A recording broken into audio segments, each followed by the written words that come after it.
بسم اللہ الرحمن الرحیم.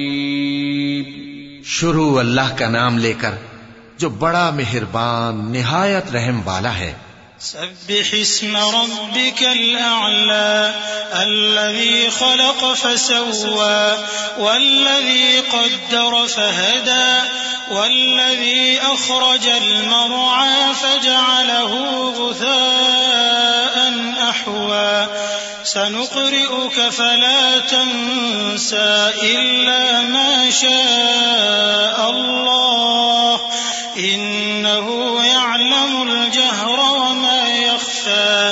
اے پیغمبر صلی اللہ علیہ وآلہ وسلم اپنے پروردگار عالی شان کے نام کی تسبیح کرو جس نے انسان کو بنایا پھر اس کے اعضاء کو درست کیا اور جس نے اس کا اندازہ ٹھہرایا پھر اس کو رستہ بتایا اور جس نے چارہ اگایا پھر اس کو سیاہ رنگ کا کوڑا کر دیا.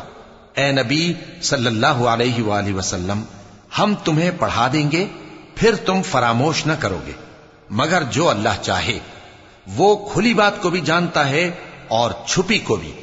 وَنُيَسِّرُكَ لِلْيُسْرَى فَذَكِّرْ إِن نَّفَعَتِ الذِّكْرَى سَيَذَّكَّرُ مَن يَخْشَىٰ وَيَتَجَنَّبُهَا الْأَشْقَى الَّذِي يَصْلَى النَّارَ الْكُبْرَى ثُمَّ لَا يَمُوتُ فِيهَا وَلَا يَحْيَىٰ قد أفلح من تزكى وذكر اسم ربه فصلى بل تؤثرون الحياة الدنيا والآخرة خير وأبقى إن هذا لفي الصحف الأولى صحف إبراهيم وموسى.